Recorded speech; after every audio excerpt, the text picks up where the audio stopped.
Il y a seulement quelques jours, moins d'une semaine, que le gouvernement fédéral, à travers son premier ministre, et le gouvernement du Québec également, à travers son premier ministre, se sont rencontrés à la demande du premier ministre du gouvernement du Québec. Il était question de parler d'immigration, de l'avenir de l'immigration, notamment pour le Québec pour les 2 ou 3 prochaines années à venir. Il faut dire que face à la montée galopante du nombre de demandeurs d'asile qui s'installent au Québec, ajouté à ça le nombre de travailleurs étrangers temporaires, l'ensemble des deux qui forment plus que 500 000 étrangers sur le sol du Québec, c'est-à-dire une augmentation de plus de 230 000.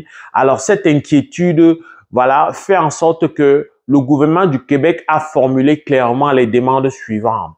Première demande forte, le gouvernement du Québec souhaite que parmi les travailleurs étrangers temporaires, que plusieurs ne voient pas leur permis de travail renouvelé. Donc, il faut s'attendre à ce que parmi tous ceux qui avaient immigré par un contrat de travail, qu'il n'y ait pas un renouvellement. Alors, je vais te dire, si jamais tu es concerné, c'est quoi la conduite à suivre. Je vais te parler de ça dans la deuxième partie de cette vidéo. Que tu sois présentement en attente de ton visa pour ton futur contrat de travail, que tu sois en cours d'exercer ton contrat de travail ou que tu sois carrément à la fin, on reviendra dessus. Mais commençons donc par les vœux formulés. Il y a donc demandé que le nombre de renouvellements de permis soit vraiment drastiquement diminué, mais il y a aussi qu'il y ait un resserrement au niveau de la politique d'octroi des visas. Pourquoi ces deux leviers-là sont mis en avant par le gouvernement du Québec? Parce que le gouvernement du Québec tient à sa singularité qui est la langue française. Alors, il se trouve que parmi les permis de travail, notamment permis de travail ouverts pour les accompagnants ou les permis de travail qui sont exemptés d'une étude d'impact, ben ceux-là peuvent venir s'installer ou travailler pour des entreprises dites voilà de l'échelle fédérale, peuvent venir s'installer au Québec. C'est pareil pour les visiteurs. Au-delà donc de leur prise en charge, il y a que pour beaucoup ont été identifiés comme non francophones. Donc, on souhaite que, comme avec le Mexique, que le gouvernement du fédéral essaye de resserrer et faire en sorte que il y ait vraiment moins d'entrées vers le Québec. Le but étant, une fois encore, de faire en sorte que la langue française, voilà, ne tombe pas, comme c'est déjà même le cas, davantage en décrépitude, en perdition. Alors, qu'est-ce que pour toi, ça change? Alors, je vais parler de ça selon que tu sois francophone ou selon que tu sois du reste du monde. Normalement, en tant que francophone, il n'y a aucune inquiétude à avoir, toi, francophone, parce qu'en réalité, si tu es connu comme francophone, il n'y aurait pas de resserrement pour que toi, tu ne viennes pas en tant que visiteur ou alors pour que ton permis de travail ne soit pas renouvelé. Parce que la crainte et l'idée mise en avant vraiment clairement, c'est l'idée que c'est des non-pratiquants de la langue française. Donc, ça, pour toi, il n'y a pas beaucoup d'inquiétude. Pour toi qui es dans les procédures voilà, de résidence permanente, tu attends ton CSQ, pour toi qui est tu fais la demande visiteur et peut-être tu veux venir au Québec ou tout simplement au Canada, toi aussi tu ne dois pas t'inquiéter si tu es francophone parce que en tant que francophone, il y a des chances que si jamais il y ait concrétisation dans des mesures de resserrement, que toi, dans ton profil, on voit bien que les craintes du Québec, pour ce qui est de ton cas, ne sont pas fondées. Bien sûr, si tu me regardes en tant que francophone comme deuxième langue et non comme première langue, il faut dire que c'est le moment, une fois pour toutes, de mettre en avant ta langue française. Sinon, si tu es concerné donc par le resserrement, alors on tombe donc dans les avis et les conseils, les suggestions que j'ai promis te donner dans la deuxième partie de la vidéo.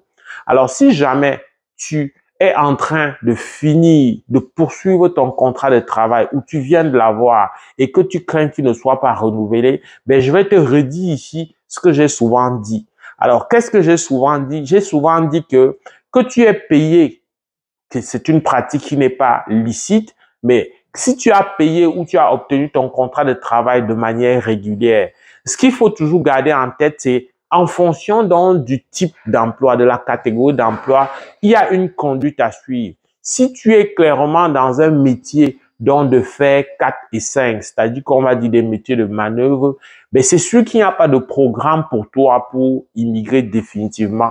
Ce qui va te rester souvent à faire dans ce cas de figure-là, c'est d'avoir en amont fait en sorte de garder beaucoup d'argent pour pouvoir soit switcher, c'est-à-dire basculer vers un permis d'études, basculer vers quelque chose comme ça, qui pour toi sera plus facile à établir compte tenu du fait que ton compte bancaire et tous tes éléments, ton historique sur au moins les 12 ou 24 derniers mois sont à l'intérieur du Canada. Ça, tu peux basculer là-bas.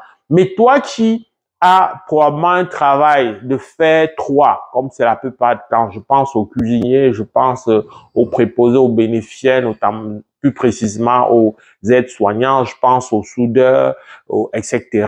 Mais si tu es dans cette catégorie-là, il n'y a pas d'inquiétude. Pour certains d'entre vous, il y a des programmes pilotes qui font en sorte que tu puisses immigrer donc de manière définitive. Je pense au programme pilote qui est toujours en cours pour les préposés aux bénéficiaires, mais je pense aussi au programme de l'expérience québécoise si c'est au Québec ou de l'expérience canadienne si c'est en dehors du Québec. Voilà les créneaux vers lesquels tu peux aller.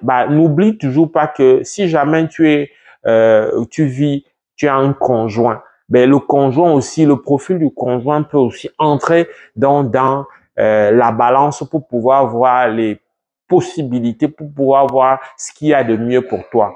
Mais une fois encore, ne perds pas de vue que même si jamais en analysant ton profil, et c'est avec beaucoup de plaisir qu'on peut le faire pour toi, si on voit que les chances pour le Québec sont difficiles, n'oublie pas qu'il y a toujours la possibilité avec ton expérience sur le sol du Québec d'aspirer à des programmes en dehors du Québec qui peuvent te permettre donc d'immigrer définitivement. Je ne le dirai jamais assez, le statut de résident permanent, il est le même qu'on soit au Québec ou en dehors du Québec. Ce qui va se passer si tu es vraiment dans l'ultime situation où il faut quitter le Québec pour aller établir ta résidence permanente ailleurs, ce qui va se passer, c'est que si tu veux vraiment le Québec, tu vas pouvoir y séjourner dans cet endroit-là.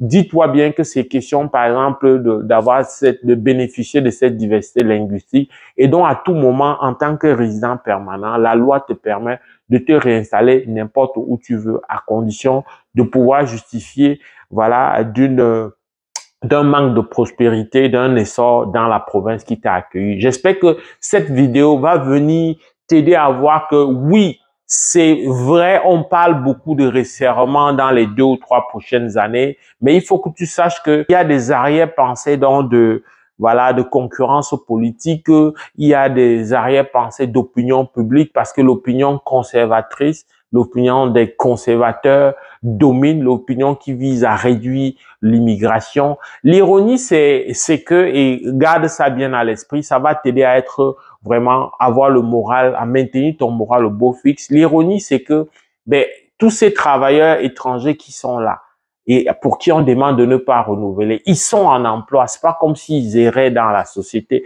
Ils sont en emploi, ils occupent un emploi. Donc, ça veut dire que si on ne renouvelle pas, comment on fait pour combler ces emplois-là? Est-ce que le lobbying des entrepreneurs, des entreprises va laisser prise? Donc, il y a vraiment quelque chose et son contraire qui se passe là, mais il y a beaucoup des annonces de nature politique alors que les solutions concrètes ne sont pas aussi évidentes que ça. Donc, face à cette cacophonie, à ce mouvement qui vise à peut-être te décourager, je te conseille de garder fixe ton moral, de te poser toujours la question que je n'arrête pas de te demander. Est-ce que tu as quelque chose à proposer?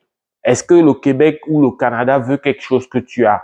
Une fois que tu as répondu à cette question, il faut que tu peaufines donc ta stratégie et que tu mettes en avant ton projet d'immigration. C'est avec beaucoup de plaisir qu'on peut t'aider à le faire, à regarder ton profil, à l'analyser et à te donner des orientations, quitte à ce que tu poursuives dans la suite par toi-même. J'espère que cette vidéo t'a plu. Si c'est le cas, like. Avec beaucoup de plaisir, je vais te retrouver dans le cadre d'une prochaine vidéo. Porte-toi bien.